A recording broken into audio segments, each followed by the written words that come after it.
PM Modi के दौरे Brunei का दूसरा दिन। सुल्तान हाजी हसनुल बुल्किया के साथ होगी वफ़द सतह की बातचीत। कई अहम मुआहदों पर होंगे दस्तखत।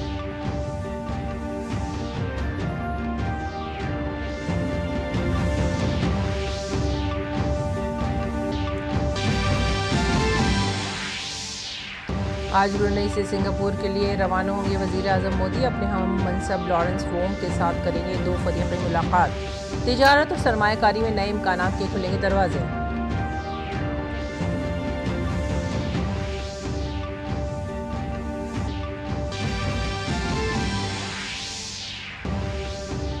वज़ीर दिफा की सदारत में तीनों अफवाज की पहली जॉइंट कमांडर कॉन्फ्रेंस आज। मौजू मजबूत और महफूज भारत। तमाम फौजी कमांडरों के साथ एक ही जगह पर होगी सिक्योरिटी मसाइल पर अहम बातचीत।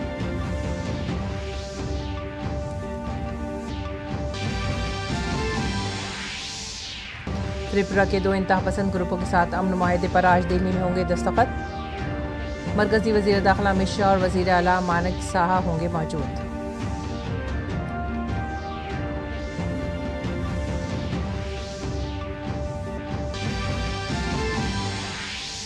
हरियाणा इंतखाबात के लिए आज बीजेपी और कांग्रेस दोनों ही कर सकते हैं पहली फहरिस्त जारी। वहीं जम्मू कश्मीर में तमाम पार्टियों की मुहिम की वजह से इंतखाबी दर्जा हरारत में इजाफा। राहुल गांधी आज रामबन और अनंतनाग जिले में करेंगे इंतखाबी मुहिम शुरू।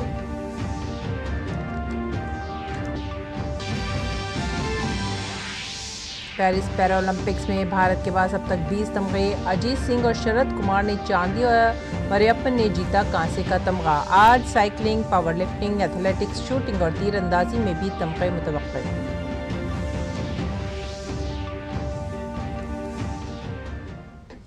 आदाब नाज़रीन, उर्दू खबरों में आप सभी का खैर मकदम है। नज़र डालते इस वक्त की खास खबरों पर। वज़ीर आज़म नरेंद्र मोदी इस वक्त ब्रुनेई और सिंगापुर के दौरे पर हैं। ब्रुनेई के साथ दो तरफ़ा ताल्लुकात के 40 साल इस खास मौके पर और पहली बार किसी भारतीय वज़ीर आज़म के दो तरफ़ा दौरे पर दोनों ममालिक के दरमियान एक मुख्तलिफ तवानाई महसूस की जा रही है। कल वलिया शहज़ादा हाजी मुहतदी बिल्ला खुद वज़ीर आज़म मोदी का इस्तकबाल करने के लिए बिल्ला एयरपोर्ट पहुँचे। उन्हें गार्ड ऑफ ऑनर भी दिया गया। ब्रुनेई दौरे के दूसरे दिन आज वज़ीर आज़म मोदी और ब्रुनेई के सुल्तान के दरमियान वफ़द सतह की बातचीत होगी। इस दौरान दोनों ममालिक के दरमियान मफाहमतनामों पर दस्तखत और उनका तबादला ख्याल किया जाएगा। वज़ीर आज़म मोदी ब्रुनेई के सुल्तान हसनुल बुल्किया के अहल खाना से भी मुलाकात करेंगे। वज़ीर आज़म आज दोपहर ब्रुनेई से सिंगापुर रवाना होंगे। अपने दौरे सिंगापुर के दौरान वज़ीर आज़म नरेंद्र मोदी सिंगापुर के वज़ीर आज़म लॉरेंस वोंग से मुलाकात करेंगे। वो सिंगापुर में मुकीम भारतीय बिरादरी से भी मुलाकात करेंगे। और वज़ीर आज़म नरेंद्र मोदी अपने दो मुल्कों के दौरे के दौरान आज सिंगापुर पहुंचेंगे। सिंगापुर भारत का रिवायती हलीफ रहा है और भारत में FDI का एक बड़ा जरिया भी है। वज़ीर आज़म मोदी के दौरे सिंगापुर से दोनों ममालिक के दरमियान इक़्तिसादी और सक़ाफ़ती ताल्लुक़ात मज़ीद मजबूत होंगे। वज़ीर आज़म नरेंद्र मोदी बुध को ब्रुनेई के दौरे के बाद सिंगापुर जाएंगे। पीएम मोदी का सिंगापुर का ये 5वां दौरा है, लेकिन ये दौरा 6 साल के वक्फे के बाद हो रहा है। सिंगापुर का दौरा इस लिहाज से भी बहुत अहम है क्योंकि पीएम मोदी का ये तारीखी दौरा तीसरा दौर संभालने के बाद हो रहा है। इसके साथ ही सिंगापुर के पीएम लॉरेंस वोंग ने भी सिंगापुर के वज़ीर आज़म का ओहदा संभाला है। मई के महीने में उन्होंने अपना ओहदा संभाला है।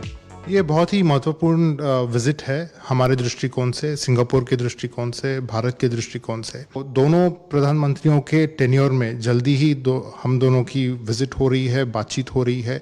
ये हमारे दोनों रिश्तों के लिए, दोनों देशों के रिश्तों के लिए बहुत अच्छी बात है। हमारी एक्ट ईस्ट पॉलिसी जो है 10 साल से चल रही है, उसकी इम्प्लीमेंटेशन में भी सिंगापुर का बड़ा हाथ रहा है। उन्होंने हमारे साथ अच्छा सहयोग किया है और अब देखें तो हमारे आसियान के एंगेजमेंट भी पिछले 10 साल में काफ़ी बढ़ी है। हिंदुस्तान और सिंगापुर के दरमियान यकीनन मुश्तरका विरसा, तारीख और सकाफती ताल्लुकात हैं। दोनों ममालिक के दरमियान इक़्तिसादी ताउन भी तेजी से बढ़ रहा है। गुज़िश्ता 10 सालों में मोदी हुकूमत की कोशिशों से बाहमी ताल्लुकात में काफ़ी तरक्की भी हुई है।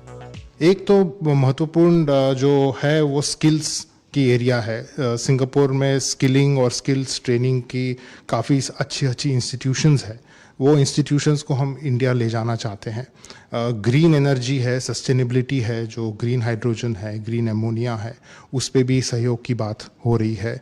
हेल्थ सेक्टर है, पूरा डिजिटल स्पेस जो है हमारा जो यूपीआई है यहाँ एक पे नाउ का इक्विवेलेंट है, उसके साथ कनेक्टेड है, जिसकी वजह से हमारे लोग जो यहाँ आते हैं काम करने, रेमिटेंस वापस भेज सकते हैं ऑनलाइन, और मर्चेंट्स पेमेंट में भी उस पर हम काम कर रहे हैं ताकि यहाँ भी यूपीआई चल सके हमारा। ये Singapore Indian fine art society जो है इसको स्थापित किया है 1949 मई में। तो इस साल जो है हमारा 75 इयर्स का डायमंड जुबली चल रहा है और हमारे पास करीब 2000 स्टूडेंट्स हैं, सब एज ग्रुप्स के, 3 साल के बच्चे से लेकर 80 साल के उम्र के लोग हैं जो इंडियन क्लासिकल म्यूज़िक, डांस और आर्ट्स को यहाँ पे परस्यू करते हैं। बोथ कर्नाटिक एंड हिंदुस्तानी दोनों तरह के फैकल्टीज़ हैं। हमारे पास में 28 टीचर्स हैं जो हिंदुस्तान से आए हैं। तो best of India teachers are here with us who train these 2000 plus people who want to pursue Indian culture, dance and art. वजीर आजम के दौरे को लेकर सिंगापुर में रहने वाले हिंदुस्तानी निजाद लोगों में बेहद जोश व खरोश है। पिछले कुछ सालों में हिंदुस्तान में होने वाली तब्दीलियों से भी ये लोग निहायत पुरजोश हैं। जी, बहुत ग्रो कर रहा है, ये एक इम्प्रेशन तो है और काफ़ी पॉजिटिव इमेज बाहर भी बन रही है। मोदी जी के बारे में काफ़ी खुश है लोग। कुछ अच्छी चीज़ें बहुत हुई है पिछले कुछ सालों में, तो मुझे तो लग रहा है लोग खुश है। इंडिया भी हमारा बहुत अच्छा ग्रो कर रहा है इस समय, इकोनॉमी भी अभी 5वीं में पहुंच गए हम, तो वो भी हमारे लिए खुशी की बात है। भारत और सिंगापुर के रिश्ते काफी पुराने हैं, दोनों देश बड़े व्यापारिक साझेदार भी हैं। ऐसे में प्रधानमंत्री नरेंद्र मोदी के सिंगापुर दौरे से दोनों देशों के बीच संबंध नई ऊंचाई पर पहुंचने की उम्मीद है। साथ ही साथ दोनों देशों के बीच व्यापारिक रिश्ते और मजबूत होंगे। कैमरामैन विनय तिवारी के साथ शैलेंद्र मिश्र, डीडी न्यूज, सिंगापुर। पूरी दुनिया की कंपनियों के दफातर सिंगापुर में हैं। भारत इन कंपनियों के लिए इम्कानात से भरा हुआ है। भारत की तेजी से बढ़ती हुई मईशत इन कंपनियों के लिए सबसे बड़ा तवज्जो का मरकज है। तरक्की याफ्ता मैन्युफैक्चरिंग हो या सब्ज़ तवानाई, भारत में तरक्की के बेपनाह इम्कानात हैं। भारत के ताल्लुक से सिंगापुर के कारोबारियों के नुक्ते नज़र और भारत में नए शोबों में इम्कानात के बारे में हमारे नामनिगार शैलेंद्र मिश्रा ने ग्लोबल बिजनेस स्कूल के चेयरमैन अतुल मोरिनकर से खास बातचीत की। कई अहम क्षेत्रों में भारत और सिंगापुर आपस में सहयोग कर रहे हैं और हमने बीते वर्षों में देखा है कि ये सहयोग काफी बड़ा है, चाहे वो विनिर्माण में हो, अब नए नए क्षेत्रों की पहचान हो रही है। सेमीकंडक्टर में हम एजुकेशन में पहले ही एक दूसरे के साथ सहयोग कर रहे हैं और निवेश के मामले में सिंगापुर आसियान देशों में सबसे एक तरह से प्रमुख देश है जहां से सबसे ज्यादा निवेश भारत में होता है। तो इन सभी मुद्दों पर बातचीत करने के लिए मौजूद है मिस्टर अतुल, जो ग्लोबल स्कूल ग्रुप के चेयरमैन हैं। उनसे हम बातचीत करेंगे। प्रधानमंत्री नरेंद्र मोदी सिंगापुर की तरफ पर आने वाले हैं। किन किन क्षेत्रों में आप देख रहे हैं कि सहयोग की जो संभावना है उसमें हम आगे जा सकते हैं, भारत और सिंगापुर मिलकर काम कर सकते हैं? जी हाँ, प्रधानमंत्री का जो ये ट्रिप है ये बहुत महत्वपूर्ण है इस बार। जो हम देख रहे हैं कि दोनों देशों के बीच में बहुत अत्यंत अच्छे रिलेशंस हैं, लोगों के बीच में अच्छे रिलेशंस हैं। दोनों देशों में ज़्यादा इन्वेस्टमेंट क्लाइमेट जो है वो बहुत पॉजिटिव है और इंडिया की जो आज इमर्जिंग सुपर पावर स्टेटस आ रही है धीरे धीरे, इसमें ये हो रहा है कि इंडिया को लोग न्यूट्रल देख रहे हैं, इन्वेस्टमेंट फ्रेंडली देख रहे हैं, ईज ऑफ डूइंग बिजनेस आ रहा है एंड कॉन्स्टेंटली उसमें रेटिंग्स अच्छे जा रहे हैं। यहाँ ग्रीन और सस्टेनेबिलिटी पे दोनों सरकार ने अपने प्लान्स बनाए हुए हैं। सिंगापुर का ग्रीन प्लान है 2030 का, इंडिया का भी प्लान है। आई थिंक इंडिया में जो रिसोर्सेज और इंफ्रास्ट्रक्चर हैं ग्रीन एनर्जी के वो अनइमेजिनेबल है। आप सोलर एनर्जी का ले लीजिए या बाकी सस्टेनेबल मेजर्स जो हैं, इंडिया में स्केल बहुत ही अलग है। तो बट सिंगापुर में एक्सपर्टीज़ है सस्टेनेबिलिटी की, ग्रीन रिसोर्सेज की है, ग्रीन कैपिटल की अवेलेबिलिटी है सिंगापुर में। जो वर्ल्ड की पूरी कैपिटल कंपनीज आती है और ग्रीन कैपिटल यहाँ से वो लोग इन्वेस्ट करते हैं, तो इंडिया को वो अपॉर्चुनिटीज़ मिलेगी कि इन्वेस्टमेंट साइड पे और एक्सपर्टीज साइड पे अपने इंडिया में लेके आने के लिए, so that we can scale up the entire sustainability and green energy program to a very different level.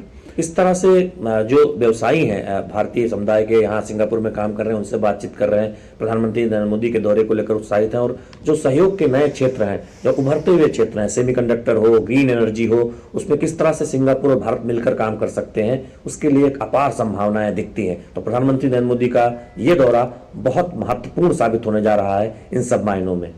Cameraman Vinay Tiwari के साथ शैलेंद्र मिश्र, डीडी न्यूज, सिंगापुर। तीनों अफवाज की पहली मुश्तरका कमांडर कॉन्फ्रेंस आज लखनऊ में सेंट्रल कमांड हेडक्वार्टर में वजीर दिफा राजनाथ सिंह की क़यादत में मुनक़िद होगी। मजबूत और महफूज भारत के मौजू पर मुनक़िद होने वाली कॉन्फ्रेंस में तरीक़ाकार में इस्लाहात, मुश्तरका और खुद इन्हिसारी के जरिए मुसल्लह अफवाज की तब्दीली पर तवज्जो दी जाएगी। ये वज़ीर दिफा की सतह पर एक नया इक़दाम है जिसमें तमाम फौजी कमांडरों के साथ एक जगह पर सिक्योरिटी के मसाइल पर बातचीत की जाएगी। Chief of defence staff general Anil Chauhan आज इफ्तिताई खिताब करेंगे। कॉन्फ्रेंस का मौजू मजबूत और महफूज भारत, मुसल्लह अफवाज में तब्दीली रखा गया है। राजनाथ सिंह कल दिफाई तैयारियों का जायजा लेंगे और आला सतही फौजी क़यादत से खिताब करेंगे। कॉन्फ्रेंस इलाकाई और आलमी माहौल में मौजूदा उतार चढ़ाव के पेश नज़र मुमकिन कार्रवाइयों का जायजा लेगी। इसके साथ ही मुस्तकबिल की जंगों के लिए एक मजबूत तस्वुर तैयार करने के लिए खतरात और वसाइल का मुकाबला भी किया जाएगा।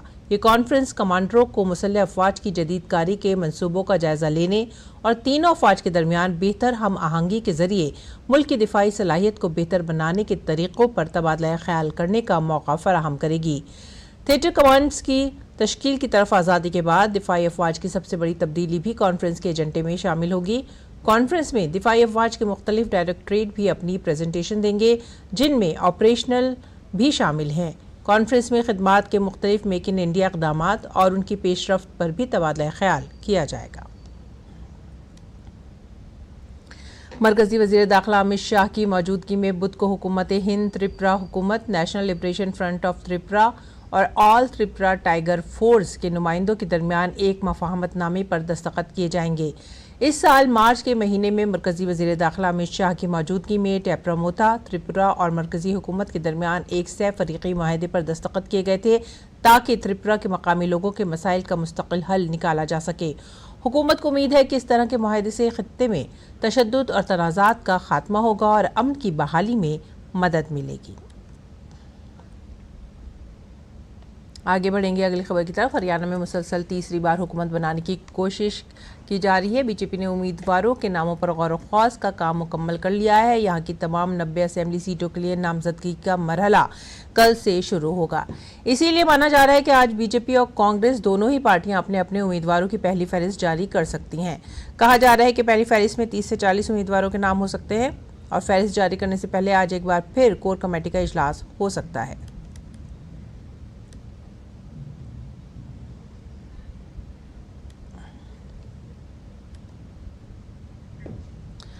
कांग्रेस की अगर बात करें तो हरियाणा में आम आदमी पार्टी के साथ इत्तेहाद के बारे में बातचीत चल रही है। सीटों पर इत्तफाक के लिए कांग्रेस और एएपी लीडर आज मुलाकात करेंगे।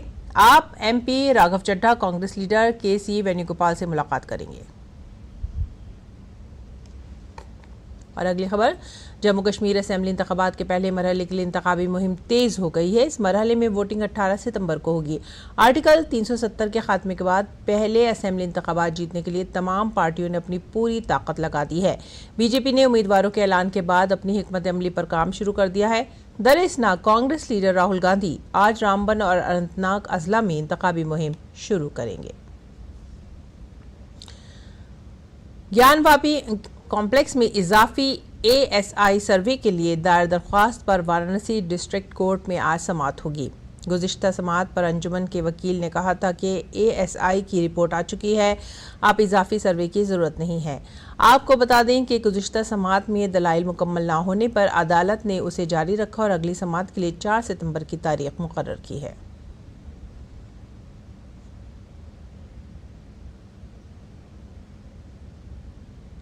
सदर जमहूरिया द्रौपदी मुर्मू महाराष्ट्र के 3 रोज़ा दौरे पर हैं। आज वो लातूर जाएंगी, यहाँ वो उदगीर बुद्ध विहार का इफ्तिताह करेंगी। उसके बाद सदर जमहूरिया महाराष्ट्र हुकूमत की शासन अफलियादारी और मुख्यमंत्री माझी लड़की बहन योजना के मुस्तफिदीन से भी खिताब करेंगी।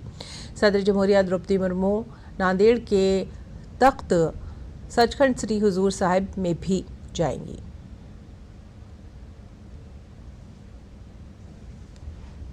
और रुख करेंगे अब गुजरात का। गुजरात में मूसलाधार बारिश जारी है। बारिश के बाइस कई इलाकों में पानी जमा हो गया है। महकमा मौसमियात ने रियासत के कई अजला में बारिश के लिए येलो अलर्ट जारी किया है। ये अजला कच्छ, बनासकाठा, पाटन, महसाना, साबरकांठा, गांधीनगर, अहमदाबाद, सुरेंद्र नगर, मोरबी, राजकोट, बोटाड, भावनगर, खेड़ा, आनंद, वडोदरा, पंचमहल, छोटा उदयपुर, भरूच, नर्मदा और सूरत हैं। रियासत में गुज़िश्ता कई हफ्तों से बारिश के बाद आने वाले सैलाब ने बहुत ज़्यादा तबाही मचाई है। आंध्र प्रदेश के कई अजला में भी शदीद बारिश के बाद सैलाब जैसी सूरत हाल बरकरार है। मूसलाधार बारिश की वजह से विजयवाड़ा जिले के कई इलाकों में पानी जमा हो गया है। इंतजामिया की जानिब से रेस्क्यू का काम जंगी बुनियादों पर किया जा रहा है। शदीद बारिश के सबब सैलाब जैसी सूरत हाल से मकामी लोगों को शदीद परेशानी का सामना है। NDRF की टीम विजयवाड़ा में सैलाब से मुतासर इलाकों में बचाव में मसरूफ़ हैं।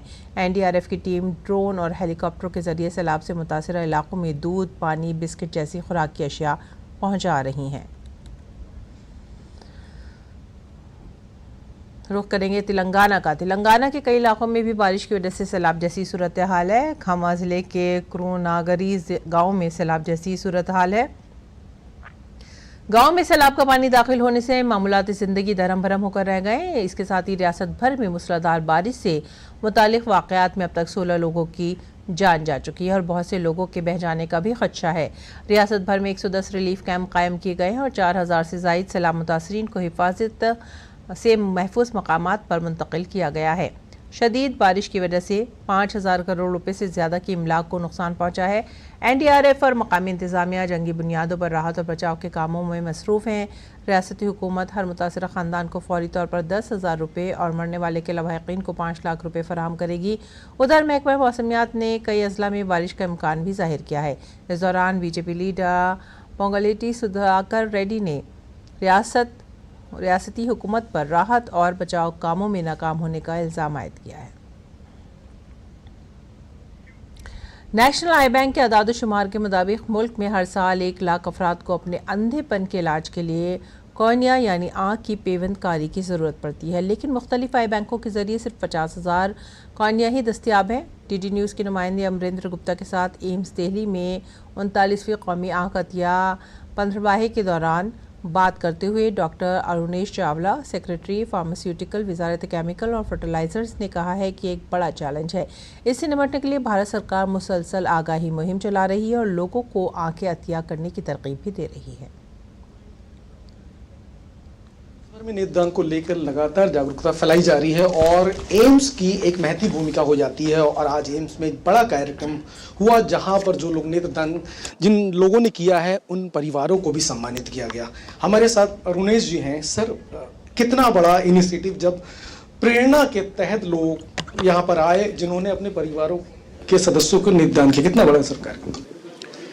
नेत्रदान महादान है और आपने देखा कि आज अखिल भारतीय आयुर्विज्ञान संस्थान में ऐसे परिवारों को सम्मानित किया गया जिन्होंने अपने लॉस या अपने की चिंता नहीं करते हुए, अपने पारिवारिक लॉस को भी भुलाते हुए उनकी और अपने संबंधियों का जो है नेत्रदान और ऑर्गन डोनेशन किया और उससे कितने लोगों को जीवन मिला, कितने ऐसे लोग जो देख नहीं सकते थे उन्हें फिर रोशनी मिली, उन्हें देखने का अवसर मिला।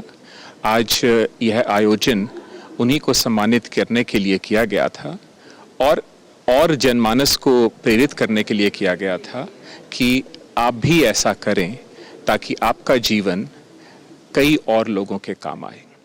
हमारा अनुरोध, हमारा आह्वान सभी से है कि अपने जीवन के अंतिम अवसर में अवश्य नेत्र और ऑर्गन डोनेशन दान करें ताकि और लोगों को आपके जीवन से लाभ मिल सके और आपका नाम अमर रहे। सर, एक आखिरी सवाल, जिस तरह से एम्स के अंतर्गत नेशनल आई बैंक काम कर रहा है, जिसमें मैंने आपको बताया कि 2000 का कॉर्निया के साथ 1703 का एक सक्सेस रेशियो है, इसको आगे बढ़ाने के लिए किस तरह के इनिशिएटिव्स या इनकी तरफ से किस तरह के कार्य आगे करने चाहिए?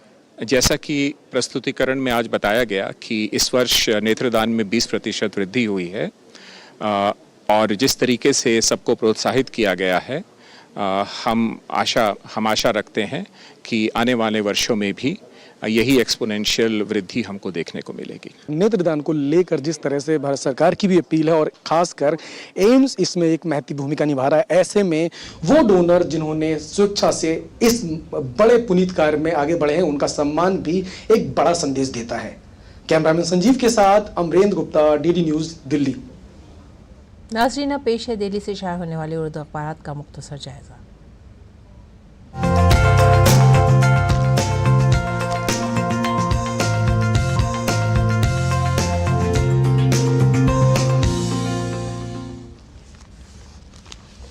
उर्दू अखबारात के जायजे में जो पहली खबर हम ले रहे हैं वो है रोज़नामा राष्ट्रीय सहारा से। मगरबी बंगाल से खबर, मगरबी बंगाल असेंबली में इस्मत दरी मुखालिफ बिल मंजूर कर लिया गया है। जांच 21 दिन के अंदर मुकम्मल करना लाजमी होगा।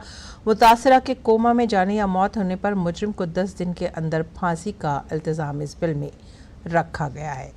उसके बाद की जो दूसरी सुर्खी है वो भी राष्ट्रीय सहारा से है और ये दिफा के शोबे से है। 1,45,000 करोड़ रुपए के दिफाई सौदों को मंजूरी मिल गई है। हुकूमत ने मुसल्लह अफवाज की सलाहियत को बढ़ाने और उनकी जदीद कारी के लिए तकरीबन 1,45,000 करोड़ रुपए के दिफाई सौदों को मंजूरी दी है।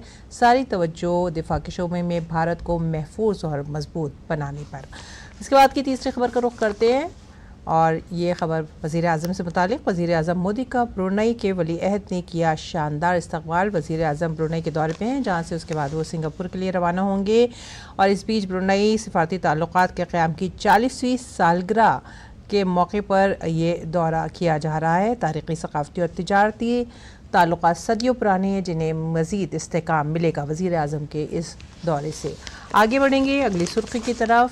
तेलंगाना और आंध्र प्रदेश में शदीद बारिश और सैलाब से अब तक 33 मौतें हो चुकी हैं। मुतअद्दिद रियासतों में बारिश से सैलाब जैसी सूरत हाल और महकमा मौसमियात का अलर्ट जारी। इनकलाब का रुख करते हैं। अगली खबर इनकलाब से। सुप्रीम कोर्ट के तबसरे के बाद बुलडोज़र पॉलिसी पर मायावती ने भी एहतजाज और एतराज़ जाहिर किया। उसके बाद की अगली खबर का रुख करेंगे। अगली सुर्खी हरियाणा से। हरियाणा में कांग्रेस और आप में जल्द इत्तेहाद मुतवक्को। आगे बढ़ेंगे आलमी खबरों की तरफ और छत्तीसगढ़ में सिक्योरिटी आलमी खबरों की तरफ आगे बढ़ेंगे। बोको हराम के दहशतगर्दों ने नाइजीरिया में कम से कम 37 अफराद को हलाक कर दिया है। ये इत्तला देते हुए नाइजीरिया के एक फौजी अफसर ने बताया कि दहशतगर्दों ने मोटरसाइकिल पर सवार शुमाल मशरक़ी नाइजीरिया के एक गाँव पर हमला किया है। इस दौरान दहशतगर्दों ने एक बाजार में फायरिंग भी की और दुकानों और मकानात को आग लगा दी। मरने वालों की तादाद में इजाफे का भी खदशा है। बहुत से गाँव वाले अब भी लापता हैं और उनकी हलाकत का खदशा है। बोको हराम के साथ बरसों से जारी इस लड़ाई में अब तक हज़ारों नाइजीरी शहरी हलाक हो चुके हैं और 2 लाख से ज़्यादा लोग बेघर हुए हैं। यूक्रेन की बात अगर करें तो रूस के साथ तनाज़े के दरमियान यूक्रेन के असला सरबराह और 4 वज़रा ने कल रात का इस्तीफ़ा दे दिया है। ज़ेलेंस्की हुकूमत में मुमकिन रद्द-बदल से कबल हंगामा आराई के दरमियान हथियारों की तैयारी के ज़िम्मेदार वज़ीर समेत कल 4 यूक्रेनी वज़रा ने अपने ओहदों से इस्तीफ़ा दे दिया। मुस्तफ़ी होने वाले वज़रा में स्ट्रैटेजिक इंडस्ट्री के वज़ीर अलेक्जेंड्रा कामीशियान, नायब वज़ीर आज़म ओला स्टेफनी और इंसाफ, माहौलियात और इंतज़ाम के वज़रा शामिल हैं, जिससे काबीना का 1/3 से ज़्यादा हिस्सा खाली हो गया है। इस हफ्ते नई तकर्रियाँ मुतवक्को हैं। अक़वाम मुत्तहिदा के सेक्रेटरी जनरल एंटोनियो गुटेरेस 4 से 6 सितंबर तक मुनक़िद होने वाले चीन अफ्रीका ताउन फोरम के 2024 के सरबराही इजलास में शिरकत के लिए मंगल की शाम शंघाई से बीजिंग पहुँचे। ये दूसरा मौका होगा जब गुटेरेस FOCAC सरबराही इजलास में बतौर मेहमान खुसूसी शिरकत करेंगे। इससे कबल वो बीजिंग में 2018 के सरबराही इजलास में शिरकत कर चुके हैं। गुटेरेस ने कहा है कि चीन अफ्रीका ताउन अफ्रीका की तरक्की के लिए एक अहम प्लेटफॉर्म है और जनूब ताउन का मरकज़ भी है, जो अक़वाम मुत्तहिदा के 2030 के एजेंडे बराए पायदार तरक्की और अफ्रीकी यूनियन के एजेंडा 2063 के अहदाफ से हम-आहंग है। इसराइल और हमास की जंग अब दुनिया के दीगर ममालिक के लिए एक बड़ा चैलेंज बनती जा रही है। इसलिए हमेशा इसराइल की हिमायत करने वाले न सिर्फ अमेरिका में भी खलबली मची हुई है, बल्कि 15 रुकनी सलामती कौंसिल में भी इस तनाजुर में स्लोवेनिया के अक़वाम मुत्तहिदा में सफ़ीर सैमुअल ज़बगोर ने कहा है कि अक़वाम मुत्तहिदा की सलामती कौंसिल के अरकान के सब्र का पैमाना अब लबरेज हो रहा है। गज़ा की पट्टी में इसराइल और हमास के दरमियान जल्द जंगबंदी न होने की सूरत में 15 रुकनी इदारा मुमकिन तौर पर अब नई कार्रवाई करने पर गौर करेगा। सैमुअल ज़बगोर ने कहा है कि किसी न किसी रास्ते से आगे बढ़ना ही होगा, या तो जंगबंदी हो या कौंसिल इस बात पर गौर करे कि हम जंगबंदी के लिए और क्या कर सकते हैं। इस बीच वाइट हाउस की तर्जुमान कैरन जेन पियर ने कहा है कि अमरीकी इंतज़ामिया को तुर्की में 2 अमरीकी मेरीन्स पर हमले पर तशवीश है। तुर्की में अमरीकी सिफारतखाने और मकामी गवर्नर के दफ्तर ने कहा है कि एक कौम परस्त तुर्क नौजवानों के ग्रुप के ज़रिए मगरबी तुर्की में 2 अमरीकी मेरीन्स पर हमला इंतहाई काबिल मजम्मत है। ताहम इस वाक़े में मुलविस 15 हमलावरों को हिरासत में ले लिया गया है। जेएनपीओ ने कहा है कि यह हमला एक संगीन मामला था और वाशिंगटन तुर्क पुलिस के इक़दामात को सराहता है। उन्होंने कहा कि मेरीन्स अब महफूज हैं और अमरीका वापस आ गए हैं। अमरीकी सदर के इंतखाब में बहुत कम वक्त रह गया है, लेकिन अमरीकी मईशत और यूरोप से मशरक़ वस्ती तक फैली जंग ने जो बाइडन इंतज़ामिया के ख़दशात में इजाफा कर दिया है। ऐसे में अमरीकी सदर जो बाइडन अपनी तवज्जो मईशत को बढ़ाने और नुस्खे वाली अद्वियात की कीमतों में कमी की कोशिशों पर मरकूज कर रहे हैं। इस दौरान उन्होंने एक प्रोग्राम में शिरकत की जहाँ उन्होंने इसराइल और बेंजामिन नेतन्याहू के बारे में पूछे गए कई सवालात को टाल दिया। दरहकीकत हमास के हाथों 6 यरग़मालियों की हलाकत के बाद अमरीका पर इसराइल और हमास के दरमियान जंगबंदी के लिए दबाव है, लेकिन अमरीकी सदर जो बाइडन अभी तक इसराइल को जंगबंदी के लिए कायल नहीं कर सके। और बात करते हैं अब खेल की। पेरिस पैरालंपिक्स 2024 में भारत की शानदार कारकर्दगी जारी है। बुध का दिन भारत के लिए काफ़ी ख़ास रहा है। भारत के लिए मर्दों के जेवलिन थ्रो F46 ज़ुमरे में अजीत सिंह ने चांदी का तमगा जीता है।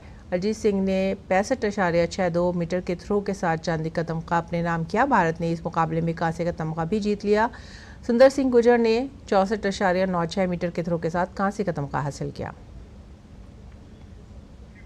भारतीय खिलाड़ियों ने पेरिस पैरालंपिक्स के हाई जंप T63 मुकाबले में चांदी और कांसे के तमगे भी जीते हैं। शरद कुमार ने पैरालंपिक्स का रिकॉर्ड तोड़ा और 1.88 मीटर की छलांग लगाकर चांदी पर कब्जा किया। वहीं मरियप्पन ने 1.85 मीटर की छलांग लगाकर कांसे का तमगा जीतने में कामयाबी हासिल की। पेरिस पैरालंपिक 2024 में भारतीय खिलाड़ियों की बेहतरीन कारकर्दगी देखने को मिल रही है। आज भारतीय खिलाड़ी cycling, athletics, power lifting, shooting और तीरंदाजी में तमगे के लिए जोर आजमाई करते नजर आएंगे। भारत अब तक 3 सोने, 3 चांदी और 10 कांसे के तमगे के साथ कुल 20 तमगे जीतकर 19वें मकाम पर काबिज है। और जर्मनी के शहर हैनोवर में जारी दूसरी आलमी डेफ शूटिंग चैंपियनशिप में भारतीय निशानेबाज शानदार कारकर्दगी का मुजाहरा कर रहे हैं। भारत की प्रांजलि धूमिल ने ख़वातीन के 25 मीटर पिस्टल मुकाबले में कांसे का तमगा अपने नाम किया है। मुकाबले में ये उनका लगातार दूसरा तमगा है। और अब पेश है मौसम का हाल।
इसी के साथ ही आप हमारी पूरी टीम को दीजिए इजाज़त। आदाब।